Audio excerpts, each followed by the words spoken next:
Good afternoon, everyone. We are the Group 5, and today we will tackle about the 1973 and 1943 Constitution.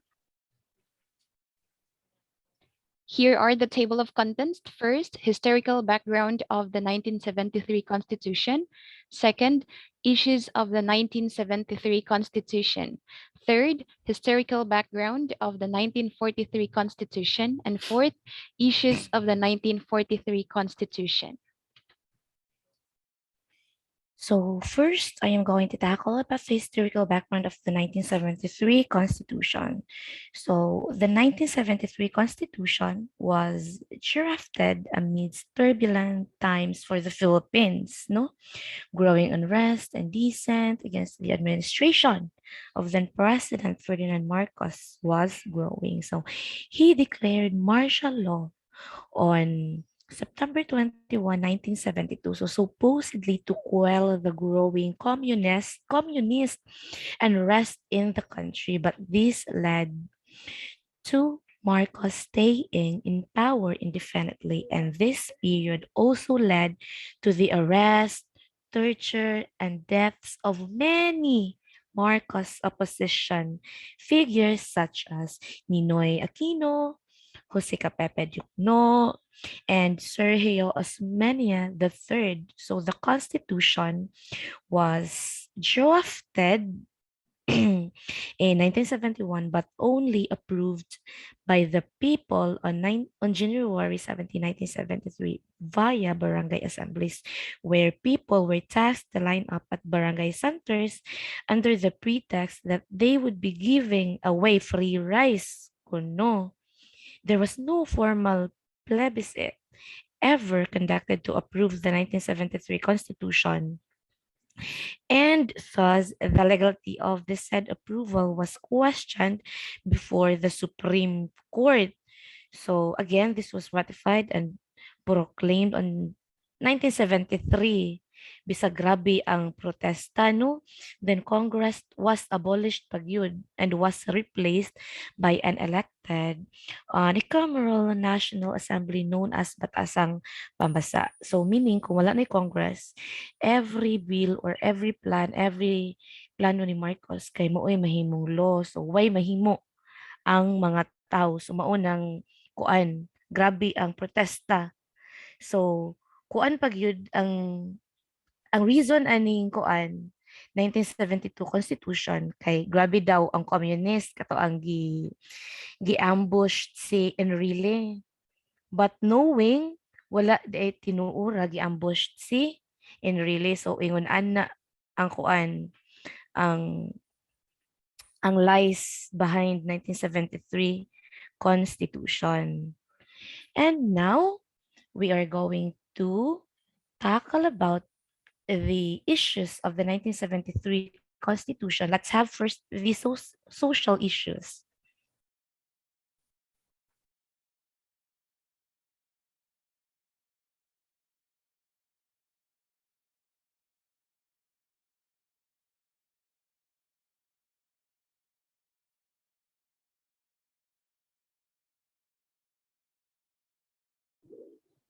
Okay, so let's move on to the social issues. So we have here two social issues for the 1973 Constitution. First is human rights abuse. Based on the documentation of Amnesty International Task Force Detainees of the Philippines and similar human rights monitoring entities, historians believe that the Marcos dictatorship was marked by 3,257 known extrajudicial killings, 35,000 documented tortures, 77 disappeared, and 70,000 incarcerations. The the violations of human rights committed by the Marcos regime were as varied as its victims. Those with businesses or property coveted by the regime were forced to give up their assets. The greed of the dictator was matched only by the brutality of his dictatorship. So from Article 4, Section 1, no person No person shall be deprived of life, liberty, or property without due process of law, nor shall any person be denied the equal protection of the laws. Now, we have the second social issues, warrantless arrest. Warrantless arrest, victims were raided and arrested in their own homes without warrants and illegally detained without charges or clear information about the status of their case. Arrest, search, and seizure orders, or ASSO, did not undergo its usual bureaucratic process and at times were merely lists of people to be arrested. Because of the lack prior investigation, military men could insert names in the list of people to be arrested. It stated in the Article 4 Bill of Rights, Section 17, no person shall be held to answer for a criminal offense without due process of law. Next.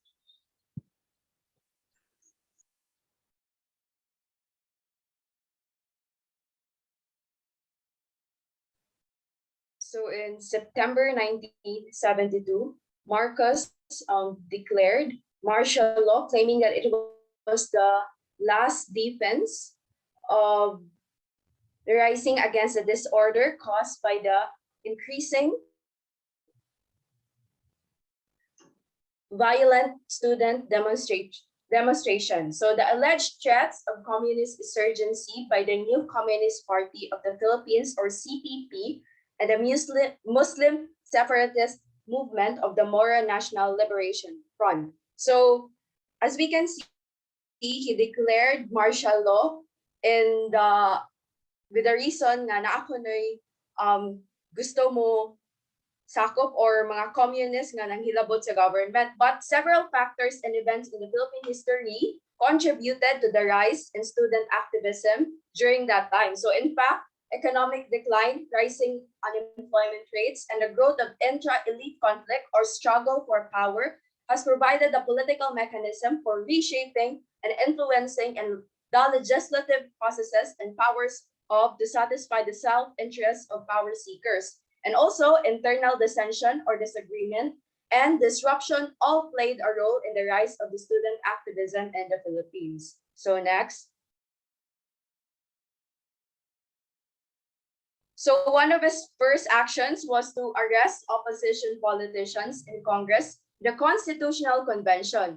Initial public reaction to martial law was mostly favorable except in Muslim areas of the South, where a separatist rebellion led by the MNLF broke out in 1973. So despite half-hearted attempts to negotiate a ceasefire, the rebellion continued to claim thousands of military and civilian casualties. So communist insurgency expanded with the creation of the National Democratic Front, NDF, an organization embracing the CPP and other communist groups. Next. Economic issues, the crash of sugar industry. One of the primary sources of exports is the sugar industry. In 1974, Marcos appointed Roberto Benedicto to be the chief of the National Sugar Trading Corporation, NASUTRA, as well as the Philippine Sugar Commission, FOLSOCOM. This made Benedicto preside over the sugar monopoly. However, instead of helping local sugar farmers to diversify their livelihoods and become more viable, Benedicto gambled on higher future sugar prices and hoarded large stocks of sugar, looking to sell them at a profit later on. As a result, the sugar market crashed and the resulting losses from having to sell the underpriced sugar hoards were passed on the farmers. This led to massive unemployment and crippling debt and widespread hunger. It was stated in the Article 14, Section 2, the state shall regulate or prohibit private monopolies when the public interest so requires. No combinations in restraint of trade or unfair competition shall be allowed. Next. The 1973 oil crisis. The global crisis of 1973 to 1974 had a profound impact on the economies and energy policies of developing nations of the world. The Philippines is one of few countries that were greatly affected by the oil price increases and supply uncertainties of the period, as the economy was dependent on imported oil for 92% of its commercial energy requirements in 1973. In response, the coal development of 1976 was promulgated by Presidential Decree 972.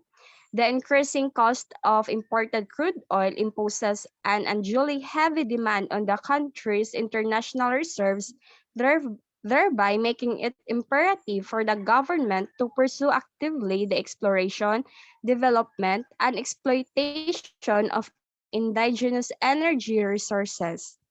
Next.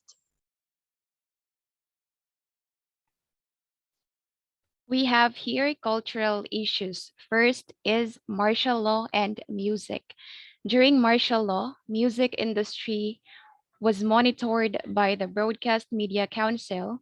That's why some artists whose music expressed problems of the common folk and shows social criticism that dealt with ethical behavior and moral responsibility were not allowed.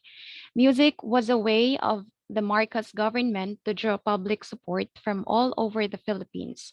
Political commentators noted that during the 1965 election, Imelda Marcos was her husband's secret weapon for attracting the crowd with her beauty and singing voice. This attempt at diverting the eyes of the common people and the international community away from the atrocities that occurred during martial law failed.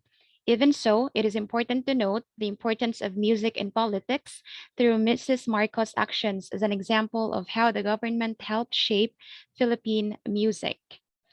Even so, with the repressive conditions of martial law, the Filipino music industry was able to grow and achieve a great degree of popularity. By examining the roles music played in martial law and its growth, we can see that music served a variety of purposes in Filipino society. Although martial law is remembered as a dark age in Philippine history, where overt political action was no longer possible, it also gave rise to creative means of expressing dissent and exploring social problems. Next is protest art against the Marcos dictatorship. Protest art against the Marcos dictatorship began during his first presidential term in 1965 to 1969. At that time, it was closely associated with journalism and its daily reporting of social and political issues. Individual artists as well as art groups expressed their opposition to the Marcos regime through various forms of visual art, such as paintings, murals, posters, editorial, cartoons, and comics. Popular forms of protest art also served as material used in protest rallies. Many works of art represent struggles of the working class, such as workers and the urban poor, women's struggle, tribal Filipinos, the clergy and religious, and the anti-fascist, anti-colonial, and anti-imperialist struggles. All right.